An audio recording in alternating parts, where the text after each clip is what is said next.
Друзья, приветствую вас из местечка Этена Антик-Кенти. Оно находится на окраине деревни Сырткой в горах, в 30 километрах от не менее античного Сиде. Приглашаю вас на прогулку. Давайте пройдемся и вместе посмотрим на эти руины. По сравнению с Сиде, в этом месте не проводились реставрационные работы, поэтому здесь можно посмотреть реальные остатки, а не Диснейленд, который реставраторы создали для красивых фоток туристов. Буквально сразу увидели остатки угла сооружения. Сейчас подойдем поближе. Как вы уже заметили, здесь достаточно дикое место, все поросло кустами. Итак, я подобрался поближе. Смотрите, здесь угол здания с контрфорсом составлен из массивных блоков. Внимательно изучим этот угол. Смотрите, он четкий, собран из блоков разной высоты. Также угловые блоки значительно крупнее остальных составляющих стены. Это характерная особенность античной кладки. Блоки с сильной эрозией. Сразу скажу, что это известняк, а не бетон. По ходу покажу, где реальный римский бетон, и объясню, что и почему. Так, я влез на эту стенку. По размерам это было небольшое здание. Кладка стен типовая для античности, двойная забутовка. А вот внутри здания все засыпано грунтом. Неясно, каким образом земля оказалась внутри помещения. Хотя снаружи здания уровень метр на 2 ниже. Что же выходит? Кто-то специально его засыпал? И сверху тут все уже поросло кустами. Продолжаем осмотр территории. Смотрите, достаточно ровная площадка, практически без следов растительности. Не исключено, что под нами может быть подземелье или цистерна. И все засыпано щебенкой. Также вижу, что площадка обрамлена циклопическим бордюром. А может быть, здесь стояла стенка? Хотя скорее нет, остатков стенки не видно. Известно, что город Этена был упомянут во всеобщей истории Полибия, который жил во II-III веке до нашей эры. Цитата. «Народ Этенны, который жил в горах Писидии над городом Сиде, предоставил 8000 солдат для помощи Селевкиду, узурпатору Ахеи». Конец цитаты. С самой всеобщей истории еще та загадка. Рукописи Полибия всплывают из ниоткуда только в 15-16 веке. До этого момента упоминаний про них вообще нет. И аккуратно к моменту изобретения печатного станка. И вот, первое печатное издание всеобщей истории уже было напечатано в 1530 году. Как вы думаете, можно ли доверять документу, который вроде как был написан во II веке до нашей эры, но найден только спустя 1700 лет? Хочу почитать ваше мнение в комментариях. Еще несколько шагов, и мы увидели интересный угол очередного сооружения. Попробуем к нему пробраться. В следующий раз как минимум надо прихватить садовый секатор. А по пути тут и там встречаются блоки, в том числе со следами часовой обработки, хотя и без барельефов. Движемся к выбранному объекту. Видно, что блоки возвышаются примерно на 5-6 метров, судя по Андрею, с его ростом в почти 2 метра. Уже около угла обнаружили блок, сегмент секции арки, потом еще один и еще. Видимо, в этом здании был вход, обрамленный аркой. Или стояла отдельная арка.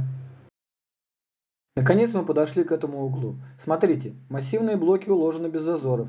Некоторые сейчас разошлись, но еще видно мастерство этих строителей. Обратите внимание на проработку вдоль швов и угла. Пока у меня единственная гипотеза, что такая проработка была нужна для контроля качества отсутствия трещин в районе соединения. Если у вас есть другие идеи, напишите, пожалуйста, в комментариях. Осмотрев блоки, мы заметили выглядывающий из кустов следующий объект. Под ногами сплошь щебенка и битый камень. Да, многие здания в этом городе просто разбиты так, что камня на камне не осталось.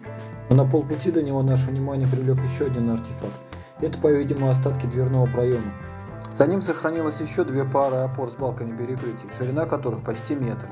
И опять вопрос, зачем такая избыточная, с нашей точки зрения, ширина, по идее, просто внутренних стен? Или все-таки не избыточная? Вот, посмотрите, как эта перемычка выглядит сверху. Или тут оборудование стояло и нужна была такая прочность. В общем, мы оказались в помещении, восстановленном следующей цивилизацией. Условно называю их византийцами. А уровень засыпа здесь как минимум 2 метра. Смотрите, насколько выглядывает проем. А этот засып, похоже, накрыл уже и византийцев. Тут также видны вырубленные византийцами выемки под деревянные перекрытия. Они уже не могли так изящно работать с камнем. Вот смотрите, это как раз другой уровень работы с камнем. И это и есть широко известный римский бетон. То есть они на известковый раствор собирали бой камня и в идеале потом штукатурили, но не всегда. А битого камня после первой катастрофы осталась масса. В этом же здании, в соседнем помещении, сохранилась античная арка. Пролезть сквозь кусты к ней оказалось совсем непросто. А рядом, смотрите, еще одна. То есть две арки, видимо, входили в одну общую стену, толщиной тоже около метра. Здесь все заросло, и трудно представить, что же это могло быть. Если считать, что здесь засып больше 2 метров, то скорее всего мы сейчас идем на уровне 2-го этажа, а это, вероятно, остатки стены. Обратите внимание на уступчик. Неужто тут окно с панорамным видом на склон стояло? И опять, им было абсолютно несложно блоки с уступами делать, а иначе бы они ровные блоки положили. Смотрите, тут большая толстая плита, вокруг нее разбросаны сегменты, некогда, видимо, стоявшие на ней арки, а на торцовой части плиты обнаружилась четко выполненная выемка непонятного назначения, ну просто какая-то микроэкзедра. А эта плита, обратите внимание, опирается то ли на стену, то ли на опору, у которой едва заметно пространство прохода, который должен быть больше человеческого роста, то есть понятно минимальная высота засыпа. Наконец добрались до замеченных ранее остатков здания. Тут снова когда-то идеальные массивные блоки с массой от тонны и выше, и до сих пор они уложены практически без зазора. Посмотрите на этот треснувший угловой блок во 2-м ряду. Такую небольшую ступеньку нельзя получить с помощью бетонной технологии. Все эти блоки из природного материала. Теперь примите во внимание уровень засыпа и высоту сохранившейся стенки. Получается, что у этого сооружения не было окон как минимум на 6 нижних метрах. Вот еще один шестиугольный блок. Видимо, эти строители любили играть в Тетрис. Да и входов я тоже что-то не заметил. Постараюсь в следующий раз более внимательно посмотреть. И оно как минимум странного типа, вам не кажется? Размер этого сооружения 25 на 25 метров. Может быть, это была платформа? Поднявшись на эту платформу, мы получили еще больше новых вопросов.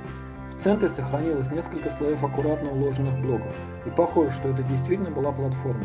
Но тогда что на ней стояло? Еще я не понимаю, почему в основном на руинах все блоки такие чистые. Вспомните любую нашу заброшку, какая там грязь. А тут как будто все помыли и пыль смахнули. Да, и пара опрокинутых блоков с орнаментами резко выделяется на фоне остальных. Сперва я подумал, что это стенка от саркофага, а это вообще поломанный саркофаг. Но как оказалось, что это такой же блок, но с финишной обработкой с таким вот барельефом. Но и опять, какая-то сила с легкостью расшвыряла эти камни, будто малыш высыпал свои кубики из коробки. Здесь на блоках видны пазы под металлические стяжки, но не похоже, что эти стяжки были установлены. А здесь вообще одинокая база колонны, без намеков на колонну и капитель. Дальше вверх по склону начали попадаться блоки с чистовой проработкой, хотя и без орнаментов. А здесь обломок конька фронтона. Значит, здесь все-таки были здания в стиле античных храмов. Внизу по склону я не замечал остатков керамики, обязательный признак жизни человека, и начал было сомневаться. А нет, смотрю, все на месте. И тут же, среди обломков явно античных строений, я увидел 2 таких куска трубы, которые очень озадачили меня. С одной стороны, они очень ровные и аккуратные, чтобы быть древними, но с другой стороны, посмотрите на способ их соединения. Честно, я такое вижу впервые, чтобы керамические трубы соединяли без герметика, почти в стык, с помощью точно такой же замазки, что и сами трубы. Как вы думаете, к какой эпохе они относятся? Напишите, пожалуйста, свое мнение в комментариях. Начало августа – самый жаркий сезон в Турции. И хотя мы постарались приехать сюда пораньше, но к 10 часам стало уже сильно припекать.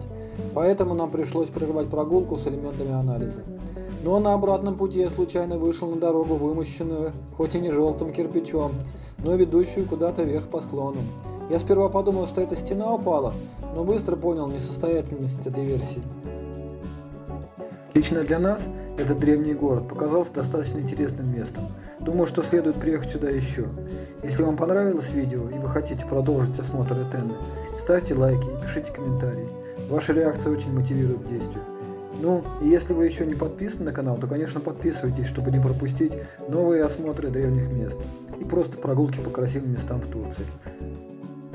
До встречи на следующих прогулках, друзья.